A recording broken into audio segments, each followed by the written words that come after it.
Hola, bienvenidos a matemáticas.net. Vamos a seguir con nuestros desarrollos de funciones hiperbólicas. Y hoy vamos a entrar en el campo de los números complejos. Comenzaremos con el coseno hiperbólico, que ya sabemos que definido para un número complejo z es e elevado a z más e elevado a menos z partido 2, siendo e elevado a z la exponencial compleja. Y una vez definido de esta forma, vamos a intentar obtener la función inversa. Un resultado tangencial de todos estos desarrollos es la resolución de ecuaciones de este tipo: z elevado a w más z elevado a menos w igual a u, donde z, w y u son números complejos y z es diferente de 0 y u también. Bien, para resolver esta expresión en su forma inversa, pues en lugar de poner coseno hiperbólico de z, voy a poner w, entendiendo que es un número complejo. Entonces esto queda así: w igual a e elevado a z más e elevado a menos z partido 2. Y voy a intentar despejar e elevado a z. Bien, en este desarrollo voy a tener que calcular ciertas raíces cuadradas y demás. Entonces voy a explicar primero qué se entiende cuando hacemos una ecuación de segundo grado en el campo de los complejos y qué significa obtener una raíz cuadrada. Vale. Supongamos que tenemos un determinado complejo, z, y lo elevamos a un medio. Supongamos que ese z no es 0. Bien, pues si elevamos z a un medio, lo podemos poner de esta forma: e elevado a un medio por logaritmo neperiano de z. ¿De acuerdo? Esa sería la expresión de la potencia a un medio de z. Sería una forma exponencial. Y ahora el logaritmo neperiano es una función multiforme que nos da el logaritmo neperiano del valor absoluto, en este caso el módulo de z, más i por el argumento de z. Pero bien, hay que entender que el argumento de z no es un elemento, sino que es un conjunto. El conjunto formado por el argumento principal, que escribo de esta forma, más 2 veces k por pi, siendo k un número entero. Es decir, es una infinidad de elementos. Pero en este caso tenemos unas posibilidades más reducidas a la hora de obtener determinados números complejos. Vale, el argumento está claro, esto es una infinidad. Si ahora ponemos e elevado a un medio logaritmo neperiano de z más i por el argumento de z por un medio, que sería distribuir un medio aquí en esta suma, ¿qué entendemos por un medio de argumento de z? Pues es fácil, simplemente la mitad del argumento de z más la mitad de la vuelta, media vuelta. O sea que esto es una notación para un conjunto, de nuevo. Cuando pongamos un medio de argumento de z, estoy entendiendo que es el conjunto definido de esta forma, ¿vale? Ahora, imaginad que el argumento principal de z, en una de sus determinaciones, pues está, como siempre, se suele ubicar entre menos pi y pi. Muchas veces se toma menos pi y otras veces se toma pi. Vamos a suponer que es este caso, ¿vale? Supongamos, pues, que es, pues yo qué sé, este ángulo de aquí, en su argumento principal, ¿vale? Este es el argumento principal de z, por ahí queda z. Vale, pues la mitad sería algo así, y luego le damos 0 vueltas, cuando ponemos k por pi y ponemos k igual a 0, voy a sacar un medio del argumento de z directamente, o sea, sería aquí ese argumento, ¿vale? Y luego cuando ponemos k igual a 1, pues voy a sacar un medio del argumento de z más pi, porque aquí voy a poner 1 y es 1 por pi.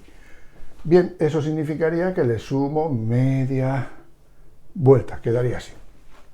¿Vale? Si ahora pusiera, por ejemplo, k igual a menos 1, pues quedaría a partir del argumento de z partido por 2, el giro hacia este lado y tendría en cierto modo la misma ubicación. No sería el mismo ángulo, pero sí que daría lugar al mismo valor complejo, porque ese complejo estaría determinado no solamente por el argumento, sino también por el módulo, pero el módulo no ha cambiado en ningún momento. El módulo va a ser el logaritmo neperiano de z elevado a un medio, e elevado al logaritmo neperiano de z elevado a un medio, perdón, o z elevado a un medio directamente, ¿vale?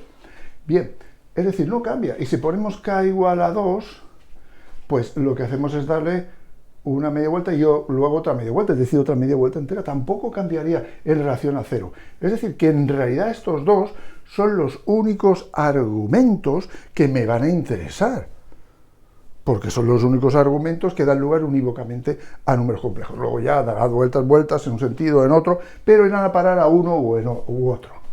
Así que esto, separándolo, lo puedo poner como e elevado al logaritmo neperiano de z elevado a un medio más i por el argumento principal de z partido por 2, una solución, y luego e elevado al logaritmo neperiano de z elevado a un medio más i por el argumento principal de z partido por 2 más pi. Expresión que luego cuando simplifiquemos nos va a dar las típicas fórmulas que usamos para hacer las raíces enésimas de números complejos, pero claro, en el caso en que la raíz sea cuadrada. ¿De acuerdo? Bien, esto es lo que quiero que entendáis, porque ahora lo voy a aplicar aquí. Llegados a este punto, w igual a e elevado a z más e elevado a menos z partido 2, quiero despejar z, como digo, multiplico ambos miembros por 2, quedaría 2 por w igual a e elevado a z más e elevado a menos z, multiplico ambos miembros por e elevado a z, quedaría así, y ahora agrupo para que quede e elevado a 2z menos 2 por w por e elevado a z más 1 igual a 0. ¿Lo veis? Lo he pasado a este lado. ¿Lo entendéis? Bien. Ahora, en este punto, como a mí lo que me interesa es la inversa, lo que hago es cambiar las z por las w. Lo podía haber hecho aquí, pero me da exactamente lo mismo. Sería 2w menos 2 por z e elevado a w más 1 igual a 0. Y aquí lo que quiero es despejar w. ¿Vale? Bien, entonces pongo e elevado a w igual a t. ¿De acuerdo? Bueno, pues si hago eso, aquí quedaría t cuadrado menos 2z por t más 1 igual a 0. Una ecuación de segundo grado en t. Y como he dicho, ahora hay que llevar cuidado, porque lo quiero resolver en el campo de los complejos, sería menos b, 2z, más 2z cuadrado todo, menos 4, todo eso elevado a un medio, y todo eso partido 2. ¿Lo veis? No he hecho más menos raíz, no. He puesto esto elevado a un medio. Y en el sentido de lo que he explicado antes, se va a ver ahora. Sería t igual a 2 por z más 4z cuadrado menos 4 elevado a un medio partido 2.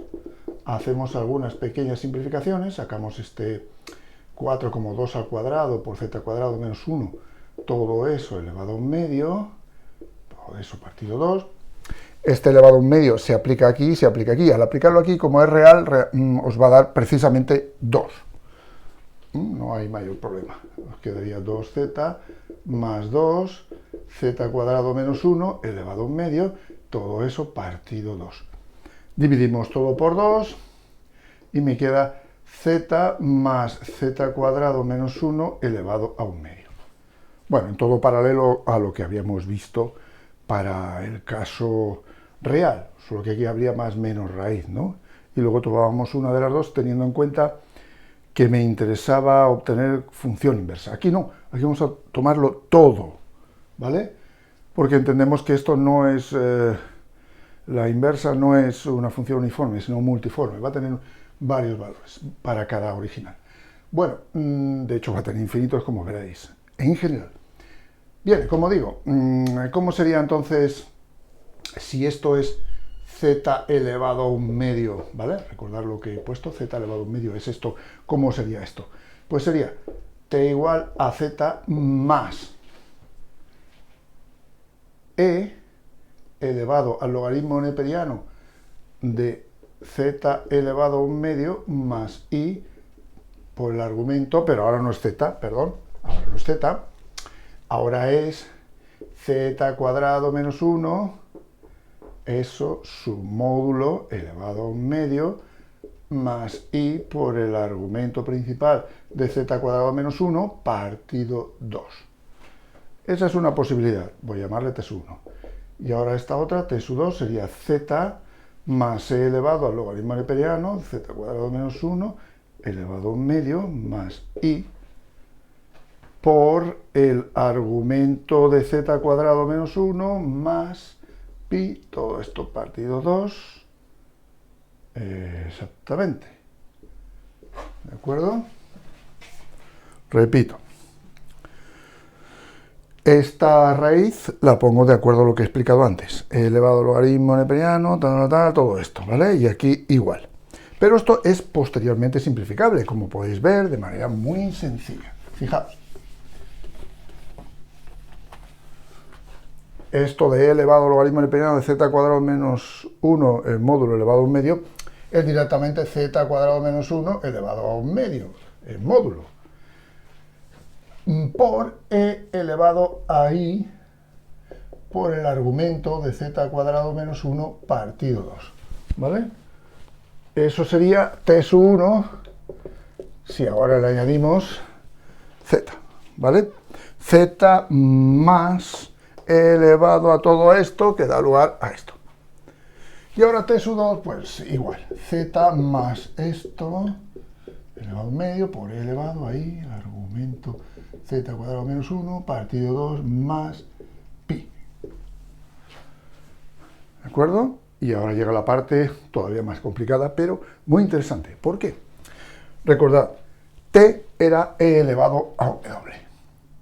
Así que tengo que poner e elevado a w igual a esto.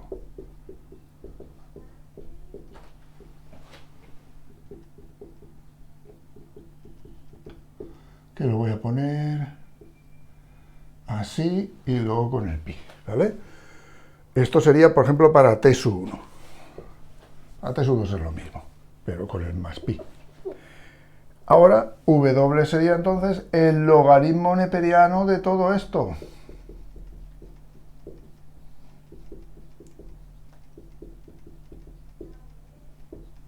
¿De acuerdo? Entendiendo de nuevo el logaritmo neperiano en el sentido complejo, como función multiforme. ¿Lo veis? Bien, así pues, el argumento del coseno hiperbólico de z es precisamente esto. El logaritmo neperiano de esta expresión, logaritmo neperiano de z más z cuadrado menos 1, el módulo elevado a un medio, por el elevado a i, por el argumento de z cuadrado menos 1, partido 2, una posibilidad, y luego la otra, como ya veis, todo igual, pero aquí el argumento de z cuadrado menos 1, partido 2, más k por pi, ¿vale? Tenemos esas dos posibilidades. No puedo dar a entender que una prevalece sobre la otra, no, es que son las dos posibilidades, porque aquí lo único que he hecho ha sido como resolver una especie de ecuación, ¿no? Bueno, una especie de ecuación, no, he resuelto una ecuación, pero una ecuación en el campo de los números complejos. ¿Lo veis? Bien, la aplicación para este tipo de ecuaciones, vamos a verla. Bien, supongamos que tenemos esta ecuación, z elevado a w más z elevado a menos w igual a u, zw complejos, z distinto de 0, u diferente de 0. Bien, pues vamos a escribir en lugar de z elevado a w, e elevado a w logaritmo neperiano de z. Si hacemos eso, podemos transformar esa expresión como e elevado a w logaritmo neperiano de z más e elevado a menos w logaritmo neperiano de z. ¿Lo veis? En el caso de la potencia negativa, esto quedaría así. Bien, si os dais cuenta, teniendo aquí la definición de lo que es el coseno hiperbólico de z, podemos ver cómo 2 veces el coseno hiperbólico de z es igual a e elevado a z más e elevado a menos z. Por lo tanto, esto sería 2 veces el coseno hiperbólico de w logaritmo neperiano de z. Y de aquí ya podríamos averiguar el valor de W. ¿Cómo? Bueno, teniendo en cuenta que esto vale U, ahora hago U partido por 2 igual al coseno hiperbólico de W logaritmo neperiano de Z. Y entonces W logaritmo neperiano de Z es el argumento del coseno hiperbólico de U partido 2.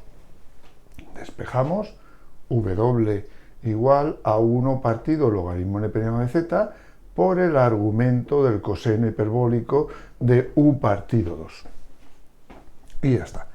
Hay que tener en cuenta que este logaritmo neperiano de Z habría que expresarlo como logaritmo neperiano del valor absoluto de Z más I por el argumento de Z.